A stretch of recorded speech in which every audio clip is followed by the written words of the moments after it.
AI is incredible. It can teach you how to fry an egg and even write a poem, pirate style. Yarr! But it knows nothing about your work. Slackbot is different. It doesn't just know the facts. It knows your schedule. It can turn a brainstorm into a brief. And it doesn't need to be taught. Because Slackbot isn't just another AI. It's AI that knows your work as well as you do. Visit slack.com/meet Slackbot to learn more. We interrupt this program to bring you an important Wayfair message. Wayfair's got style tips for every home. This is Styles Mackenzie helping you make those rooms sing. Today's style tip. When it comes to making a statement, treat bold patterns like neutrals. Go wild, like an untamed animal print area rug under a rustic farmhouse table from Wayfair.com.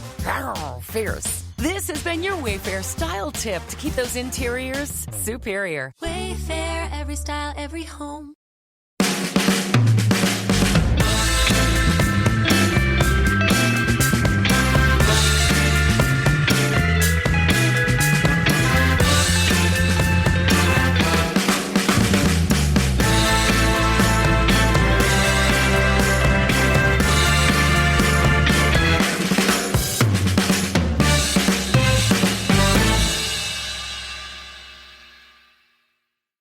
Welcome to No Question About That. We are talking about United 0, City 0 with Daniel. How's it going? I'm all right. I've been ill the last few days. Same here. I mean, not as ill as that game of football. Yeah. I learned something that I feel obliged to share with the world. Please do. So, I don't know what I had, like a bug, a virus. I just woke up one day and weirdly, actually, I felt like emotionally, like, what's going on with me? I don't feel right. And I realized actually it was because I felt like shit and I was ill. So, it's general just like feeling white and nauseous without actually gipping. And then it's towards sort of about Friday, and I started feeling bad on Wednesday. I get a hyperactive intestine, should we call it? And this carries on for a day or so. And then I'm in bed on that Saturday morning and our cleaner comes, and she grew up in the Romanian countryside. And my wife tells her what's going on. And she says, right, do this. Get a shot of rice, drink the shot of dry rice, and wash it down with mint tea.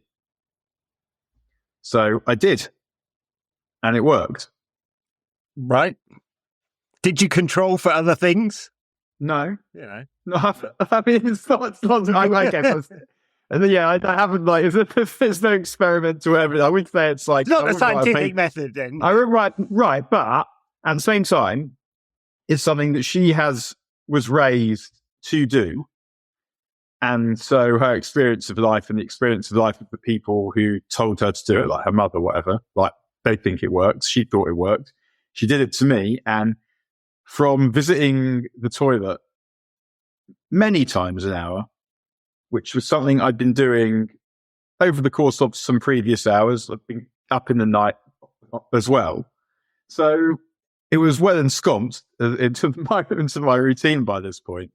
And boom, it went. It stopped it. That was it. I did not go again that day. All right. Could have helped Fergie when he was doing 90 down the hard shoulder. I tried that. I gave that as an excuse once when I represented myself on a speeding charge, incurred watching United. No. They praised my advocacy and then fucked me over anyway. Yeah, it's really only, there's only certain types of courts you're allowed to represent yourself without the judge thinking you're a fool. But but I didn't totally get why, if Fergie said it and got away with it, why that is not some kind of precedent that would enable me to get away with it. Yeah, I don't know. Because he was Ferg and he charmed the judge or something like that. No amount of charm could bring some entertainment to that game of football today. It was so weird, Dan. It was like watching a pre-season game. There was absolutely zero intensity, which I guess, I mean, City have got something to play for, right? They're playing for 5th or 4th and Champions League qualification. Like, all things being equal, assuming they're not relegated down to the Vanarama by the Premier League Commission in the next couple of weeks. They're playing for something. United really only playing for Lyon on Thursday, right? So you could kind of understand United, few injuries and all that, but just lack of intensity was incredible for a derby. Yeah, well, I mean, it's two shit teams, really, isn't it? Actually, I feel quite pleased to be able to say that. Like that's an improvement. But City aren't an intense team anymore. No, Bernardo Silva's, I think, quite a good encapsulation of that, because he's obviously a brilliant player. One of those players, and I've probably said this before, that I saw him play for Monaco into our 2017 team, and then you see him linked to United, and there's a bit of my head that's going, yeah, I'd love that guy. And there's another bit of my head going, Mourinho will absolutely annihilate that guy. And something completely disgusting. So he's someone who can be physical in a team that's full of bigger athletes than him or whatever. But he's played a lot of games for someone who at the same time isn't exactly a natural athlete in the way that some other players are. And they've lost a step physically. And at the same time, getting it back. And when you're losing players as well, signing better players or players who are as good to replace them. Like even Mahrez they haven't replaced. We said this last week. And like Savinho hasn't quite worked out. Doku hasn't quite worked out. And they keep cycling through them. And Phil Foden's going through that stage. You saw Giggs sort of went through as well in the middle of his career, when it's sort of, why am I? Exactly. What sort of player am I? I've had a few injuries as well. And so, and they spent how much money in January? 200 million. Marmoush's a good player. Yeah, Marmoush is a good player. But is he a definitive player? Hard to say yet. It's really hard to say. He's had 3 months in England, so we'll see. He had a good record in Germany scoring. We're not sure what he is. He's really a replacement for Alvarez, I think. He likes to drop into those half spaces and channels. But it's a physical thing, isn't it? It's De Bruyne, Gundogan, both aging, no Rodri. They just don't have the physical beast all over the pitch anymore. And it was kind of really noticeable. I was thinking about De Bruyne because it's really in the context of he's finished as a top level player, right? Yeah. In the same way that Gerrard was finished as a top level player about that age, and so was Lampard. And who wasn't finished as a top level player? I'm not trying to reignite this tediousness, but Paul Scholes was 38, was still bossing games in the Premier League.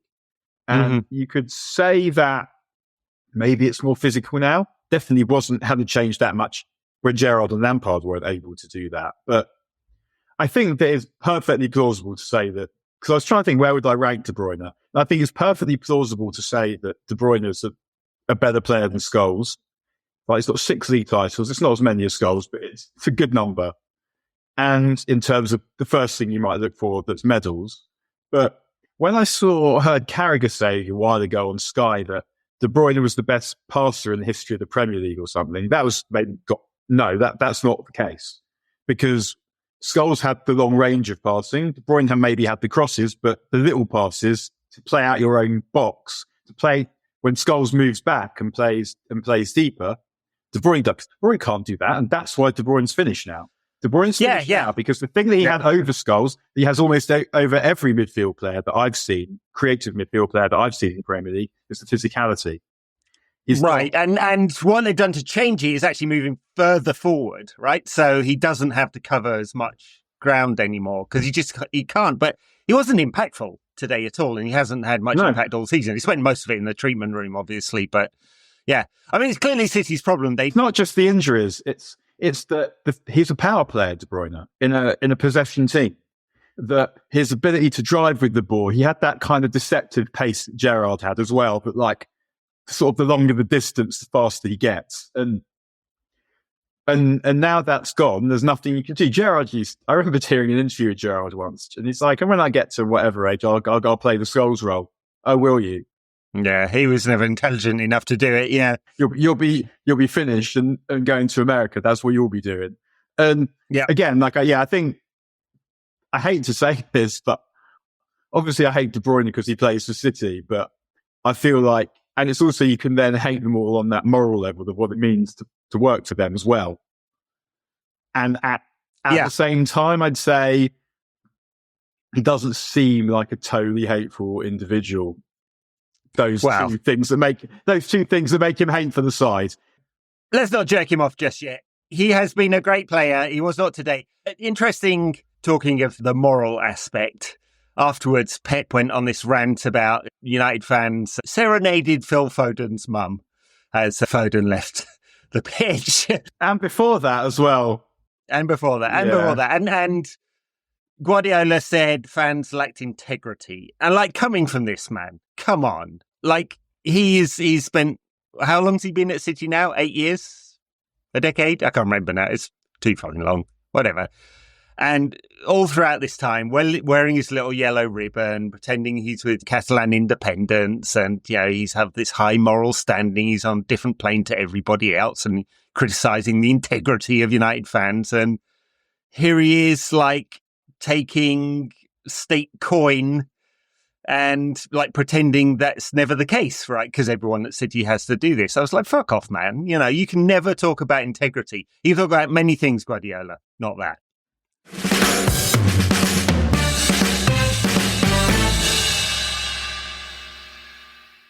This episode is brought to you in association with NordVPN. For those of you who don't know, VPN stands for Virtual Private Network.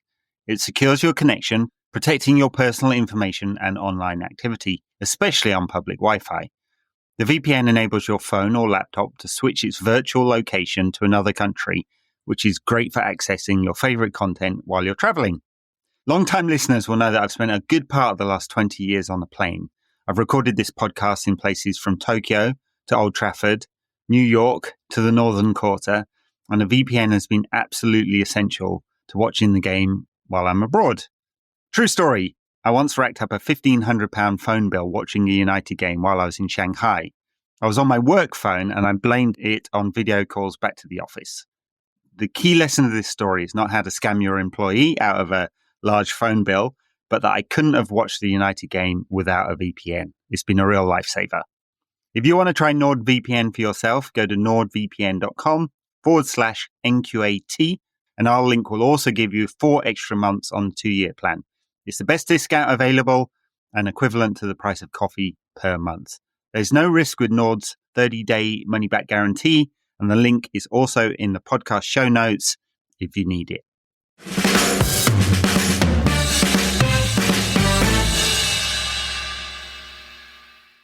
He thinks that his personal relationship to football is the highest integrity that there is. Like, it's a moral standing.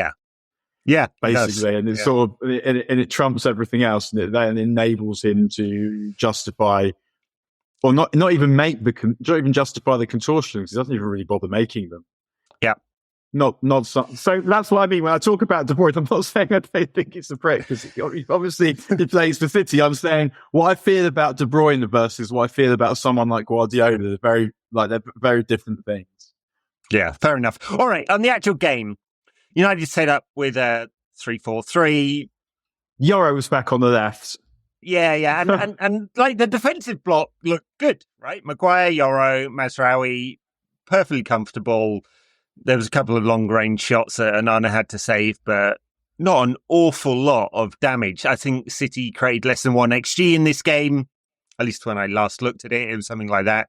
Yoro's passing and carrying the ball as he's getting more confident is improving. Ferdinand, we're kind of watching him grow in confidence and show a fuller range of what he can do. I wonder if they're finding it works better from the left in a sense, because it sort of opens out the pitch for the passes inside, but I'm sure in time he'll be able to do both. I mean, he's not too ambitious with the passing, but he does the right things and he moves it quickly and he carries the ball as well. Which is, he clips them at kind of like a good pace, like they sort of fit, they fizz, and that's what a good pass should do. Like a Roy Keane pass was always fizzed because it makes it harder for the opposition. And actually, if it is fizzed and you sort of take it properly, it gets you away. I mean, he's not bossing games from that position yet, but I thought that was really encouraging. Whereas in front of him, like, Dorgu's starting to get on my tits, I'm afraid.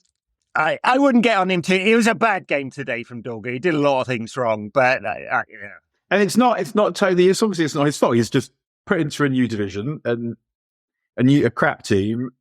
Doesn't know how to play. It's like, right, you've got to come in and make a proper difference immediately. Get on with it. And I like quite a bit of what he does. it's not like the stuff that he's not doing right. It's that when you're sort of projecting how you see his development and how it looks like the team's going to have to play. Obviously, when we get better players in other positions, we'll be better and we'll be more dangerous. But the things that it feels like this system needs from a wing back, he's not intimating someone who's going to be able to give requisite goals and assists at this point, but we'll see. He is a bit loose with his passing. We knew that. He is erratic with the crossing when Garnacho gives it to him, which is infrequently. But the physical side of his game is good, and United needed that. So it's an upgrade just from that point of view, because there's no one else who can do it, right?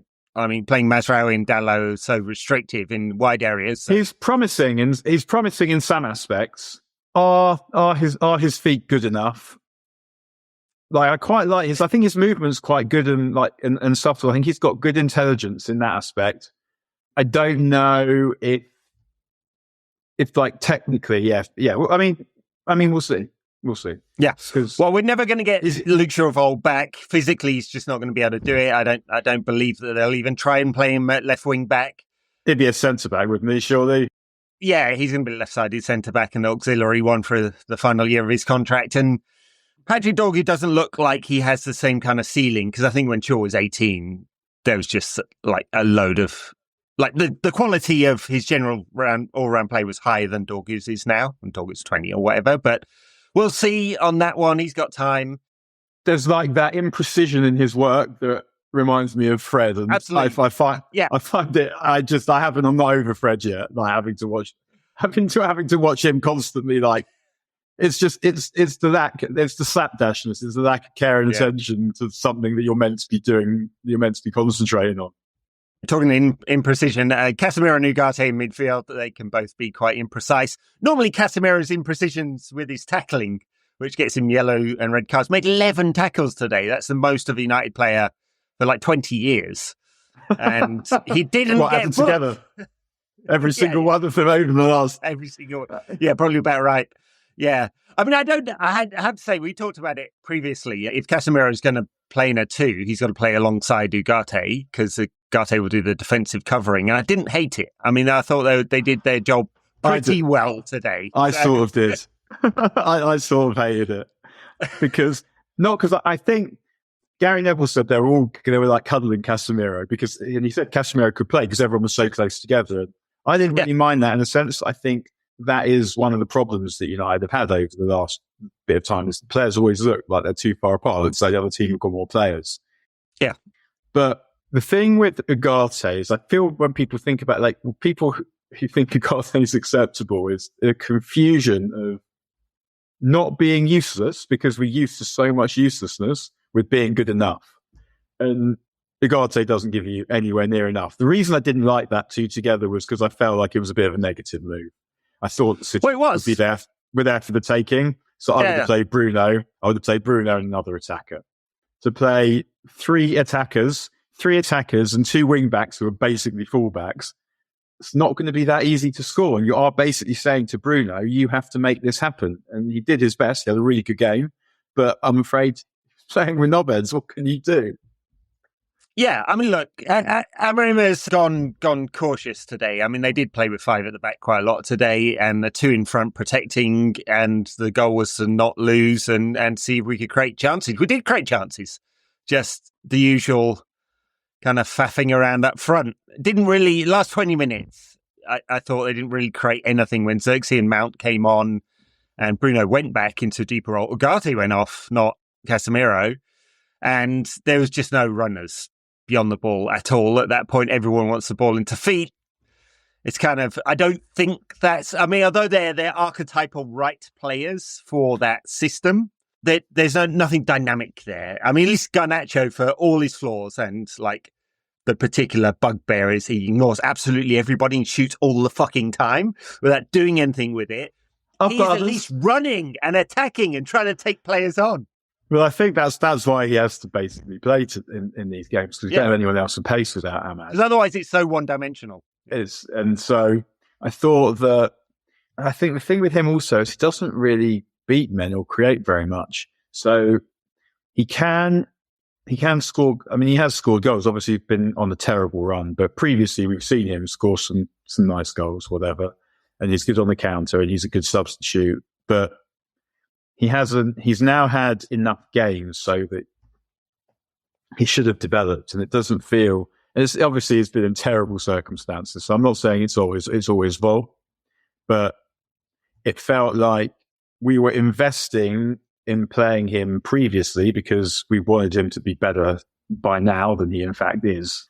Yeah, because he'd shown some talent. Basically, it wasn't like it was that you'd seen enough to think actually he could get good. And the thing is it's not probably a lack of application on his part. Like I imagine the way he plays, you would imagine he probably trains properly. Like he might have a bit of an attitude, I don't know, because that was why the manager took against him in the first place. But I don't think it's a lack of application. My guess would be more bit of ego, probably. Amorim said after Forest, he said he has to improve his finishing, his passing, his running, and his defending. It was like a kind of voice thing. Yeah. And then he said he kind of the appendment to that was, and he is improving. And I think you're right when you say he's probably a good trainer. I think that is the thing that's keeping him in the side. He's doing the things Amorim is asking him to do.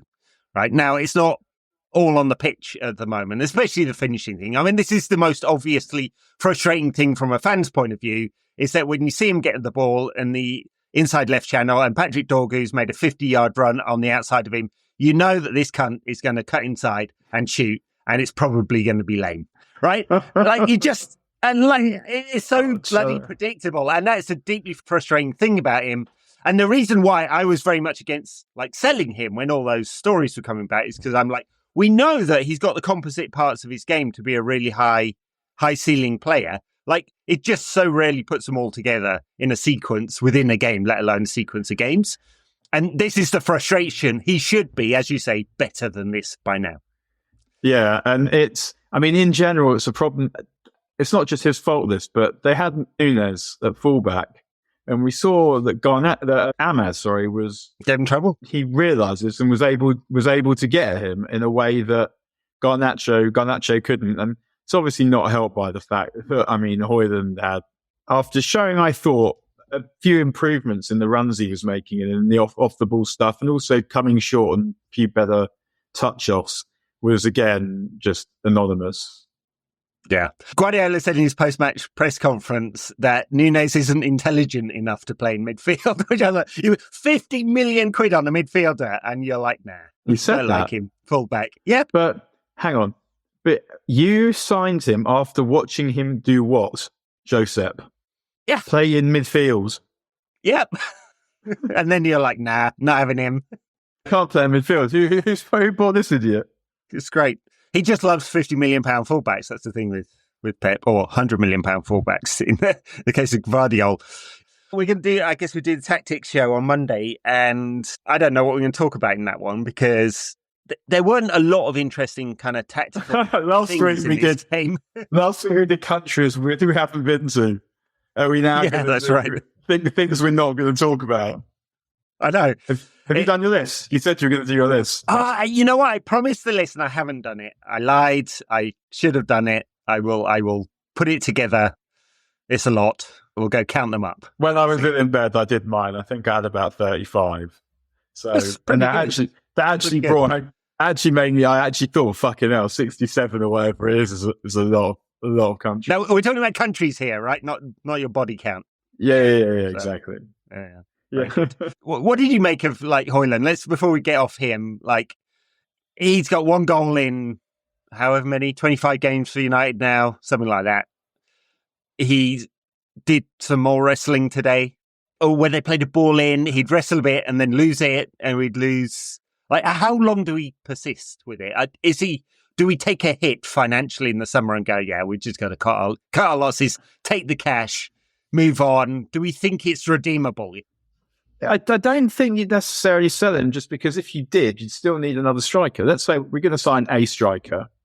Yeah. I mean, who knows who it's going to be? I mean, really, and who knows if the only one that you're sure that's worth having is Osimhen.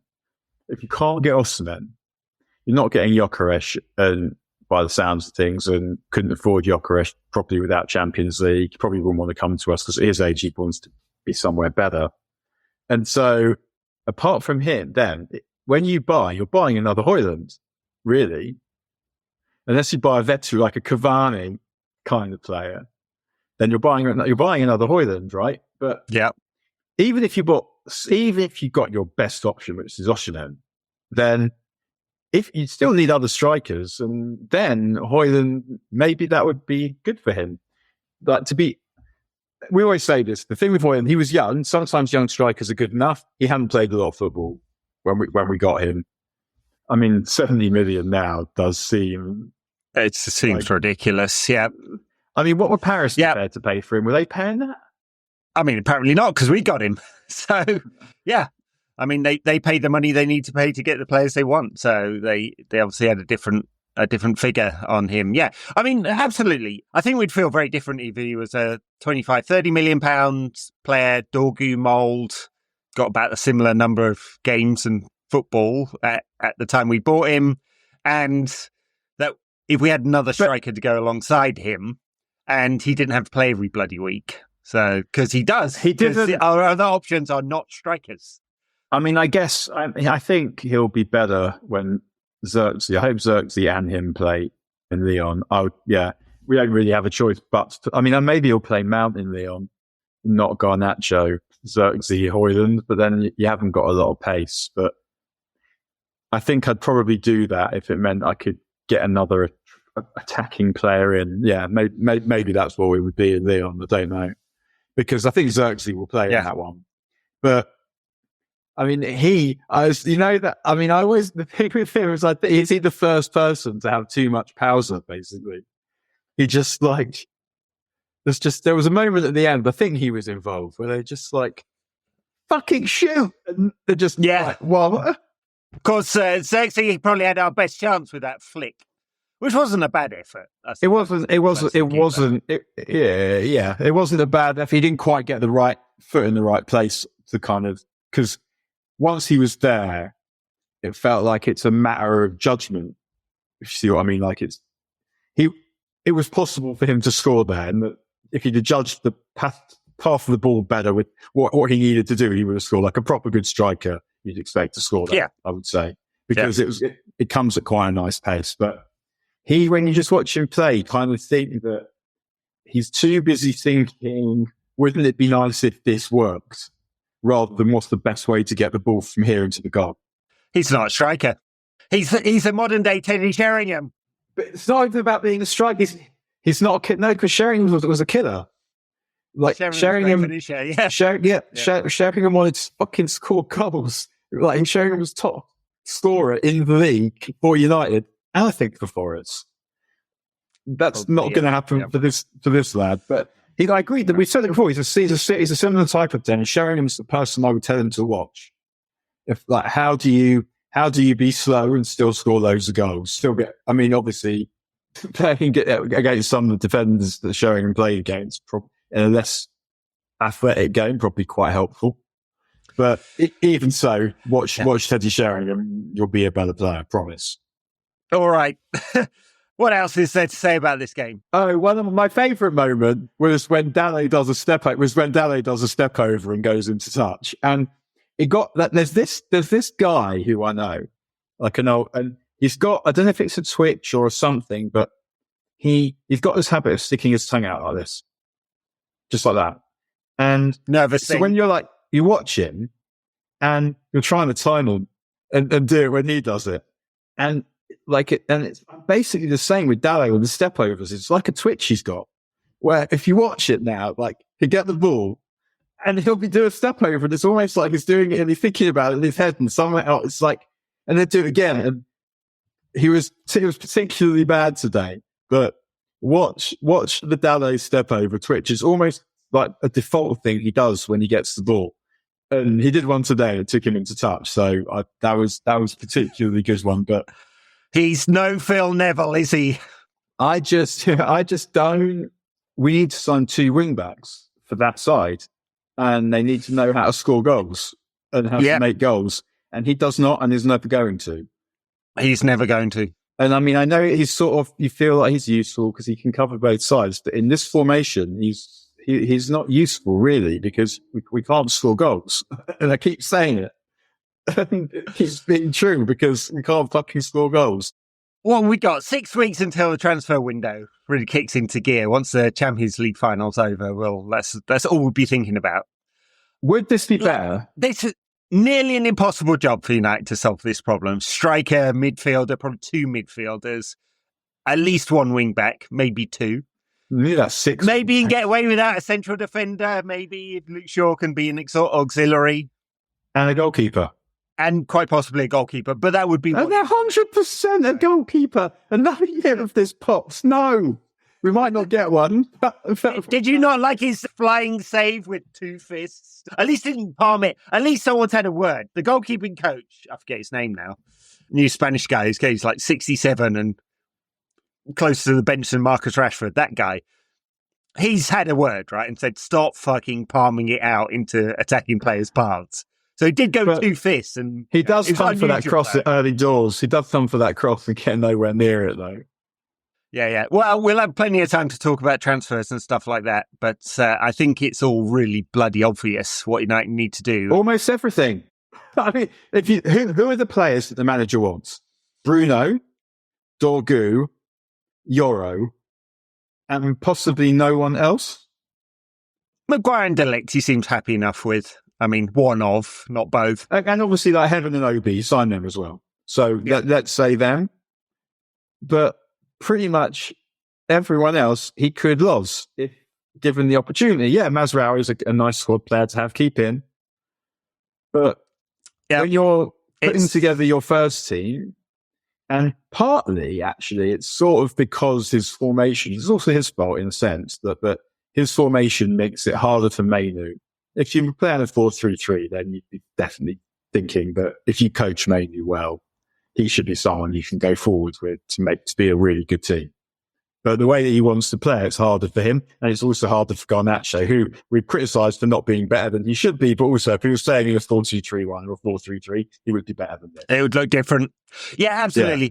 I mean, I've said it before, but I still think like, comfortable fit or not, like there's so few players, especially in the Premier League, who are very comfortable in those tight spaces, those small spaces, and that's a really big. I mean, you get a massive fee for Mainu because of that, because a whole lot of teams would look at how good he is in those spaces and how it allows you an auxiliary player in midfield, basically, because of that. And I think you've got to find a way to get him in the team. I agree. I mean, one way is there's no tournament this summer. Go to the gym and become the best athlete you can without compromising your agility. I don't know. There must be people that know about that shit, but I was here. That's what I. Whoever Romelu Lukaku's fitness trainer was, not that guy. not him. Yeah, but because Romelu put on like 15 kilograms of pure muscle, and then he couldn't fucking run for shit after that. But yeah, all right, let's move on because we've done half an hour on this game and it wasn't worth it. Honestly, we've got Lyon on Thursday. They have 8 wins out of their last 10, 4 in the last 5. They are up to 5th in League 1. They have done a run of form just in time to play United. They have got the mighty Andre Lacazette up front. Rencheki is a legit good player. Alexandre. Yep. Jordan Veretout as well, who you may have seen from France fame of years gone Briefly by. At Villa. Briefly at Villa, yeah. Yeah.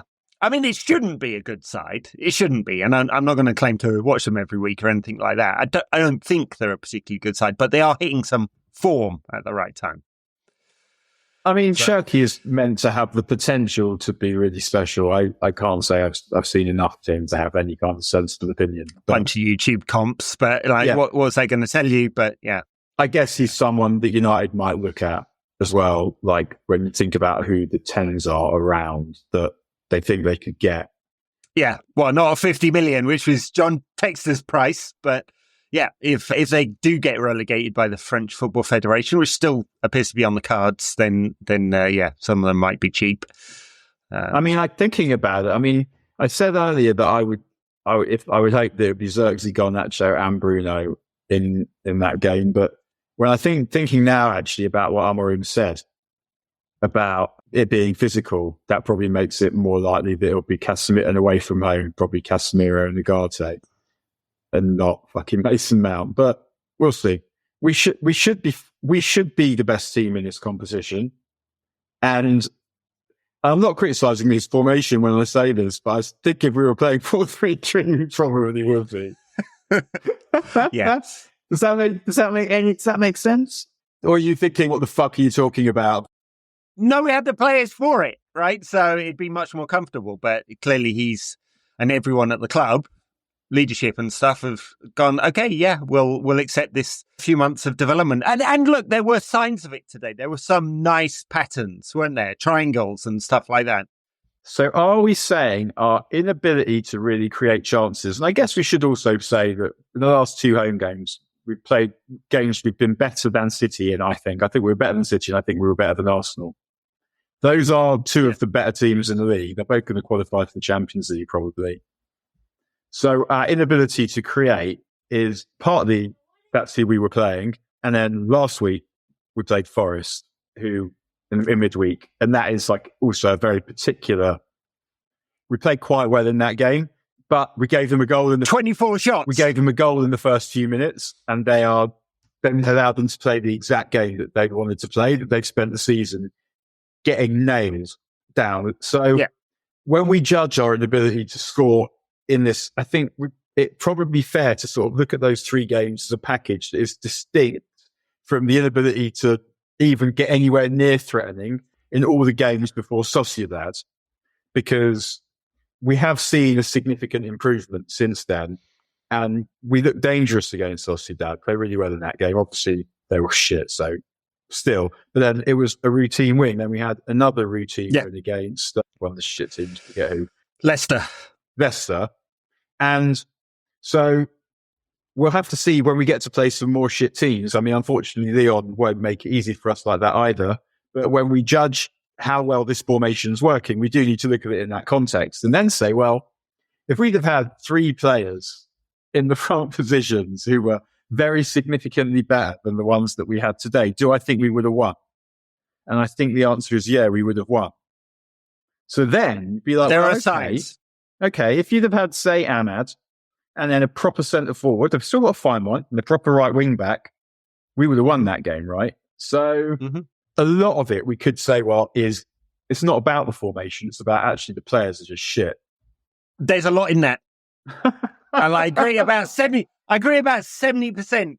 Like, that is true, that we are seeing signs of what he wants, and the types of patterns and movements and overloads that we saw at Sporting that he developed with what on paper should be worse players than are at United. That's not necessarily true. Like that we're starting to see it. And we should do after 5 months, right? And he did say the defensive side will be easier than the attacking side. And now we're starting to see bits of it. And there were moments in that game. I'm not saying I'm not going to chubber over it. Not over-indexing on this, not saying that, we're definitely going to win the league next year or anything like that, but there were just little signs. And you've got to cling to something, right? Because despite not losing at home to City, we dropped back in the league today. We are 14th, Daniel. I think you've just got to try and tell the truth. And sometimes it feels when you're watching television, there's a bit of performative, not truth-telling going on. Like, they sort of suggested he didn't know what he was talking about a little bit, Amorim, when he said he thought they were getting better. And Gary Neville was actually, did sort of say that he's always honest, but he knows that it needs to be a fucking lot better than this. And the question isn't whether, it's whether he's able to deliver it and whether it can also be delivered to him, I think. And the reason why it doesn't work, I don't think, it's not going to be the system. It's going to be, they don't give him the money that he needs to buy the players that he needs, or he and they get the players wrong. Yeah, much more likely that than he can't coach a team to play this way, I would say. Yeah.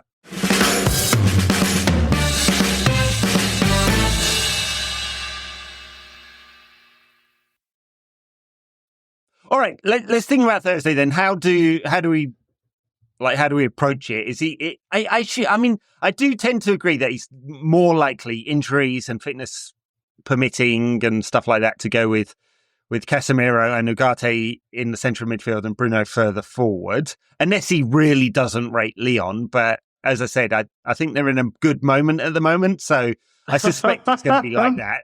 He does tend to like Xerxes in these games where he's... I mean, I was kind of a little bit surprised today. Maybe he was betting on City's high line, there being some space behind, not that Hojlund ever found it. But I would tend to think he may go with Xerxes up front than Hojlund in this game. He'll like the fact that away from home he brings players into play. Apart from that, there's not many options. Is De Ligt fit? Probably not. Is Maguire fit? Because he came after an hour. He looked quite upset when he came off. I felt Maguire in his face. It looked like he might be hurt. But I don't think that you can really play Xerxes as a centre forward. I mean, he's not a centre forward. But because if he's your number 9, then how are you possibly going to score? He brings the theory is he brings other players into play, and they. But then if Bruno's your 10, then you're just one of the 10s. You just don't have any pace. You'd be relying on the wing backs, I guess. But how could we possibly justify doing that? It feels like, Casemiro, Ugarte, Bruno, and I would go Bruno and probably Xerxes and Hojlund. Got to have some pace somewhere, yeah. But you do have to have some pace somewhere. But because you do have to we want to be able to. And Garnacho, he can get ball carrying, but it's pointless if you don't get anything at the end of it. Yeah, if it's you got to have some pace in there, because otherwise it's a bunch of tippy tappy footballers who are neat with the ball, like Mount and Xerxes and Bruno and so on, without being able to play with space at all. So, not like we create an awful lot of chances anyway. So why limit your ability and your methodology for creating some kind of chances? Other than that, it's down to set pieces, right? I mean, on the other hand, they are going to have to win this game, so they're probably going to offer us a bit of space, and it won't like the Forest game. I mean, it should be a decent test. We're saying, it's obviously a much harder game than Leicester, the kind of games that feel like we're now playing well enough, so we should start winning some of the easier games more easily. But it'll be a good test of where we are. Over 2 legs, there should be enough quality in this team to do it, because I think they will give us a bit more space to play in, but we don't know how to score goals, so it's always difficult. Joy. Well, it's a massive game at the Groupama Stadium. What did it used to be called? This is sponsored, right? There was the Gerland. The Gerland, yeah. I was there for the one in 08, the Tevez game, where we actually celebrated the winner with Louis Saha's sister and parents were stood next to us. Very nice. It was the Gerland. And actually, one of the guys we were with didn't have a ticket, came with, and was able to wander in, jibbed in the age of, I think he was probably about 65 at that point. Nice. Lifetime jibbing. Roughly, because I remember thinking roughly my dad's age, and the idea that my dad would go to Lyon and gym is a long way from reality. Well, there you go. Beautiful city, though. City of Monuments. A very nice place there. Hang out for a couple of days for the Reds that are going. Big game. And good food. As I've said. And the food. Good food. Lots of monuments. I feel like I probably going to get aggravation for this. I feel like French cooking is actually quite bland and overrated. Wow. I know. One of the world's great cuisines. I'd never choose it, to be fair. Maybe I agree. I don't know. All right. Massive game. Literally £100 million on the line. I know we're going to say this for the next 5 games now, aren't we? Until we all somehow try to get over to Bilbao for the final.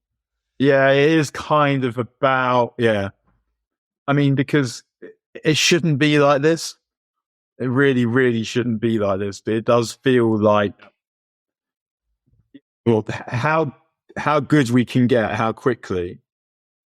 If we could win this competition, would make a very fucking big difference. It accelerates it by a year. It's not, because it accelerates it by more than, if you do it well, then you could, if you get proper money to spend in the summer, you could be good in fucking 3 months' time. Whereas if you don't, and you don't get it next time either, then you're back in that condition you've been in before, where you're always chasing. You always don't have exact what you need, and you always have to compromise on the players that you want.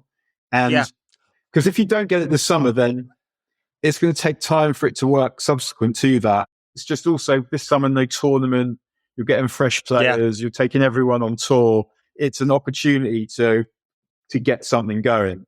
Absolutely. Fully agree. Yeah. I mean, if you look at the quality of the Premier League this season, I know it's a kind of internet cliche to go, it's the worst ever, blah, blah, blah, blah, blah. But you've got a lot of kind of mediocre sides, including the title winners, Liverpool. This is not a good Premier League winning side. City in trouble. We don't know what'll happen with their Premier League case, whether they'll be in the league or not next season. Chelsea clearly breached PSR without selling a hotel to themselves. That has not been ratified by the Premier League. They could well be looking at points deductions, fines, restrictions, and so on.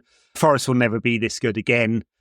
They just won't be in Arsenal. You just cannot trust them to go do the thing they actually need to do, which is go buy an elite striker, right? So there's an opportunity, 100%, but it really does hinge on getting the prestige and the money of being in this tournament, the Champions League days.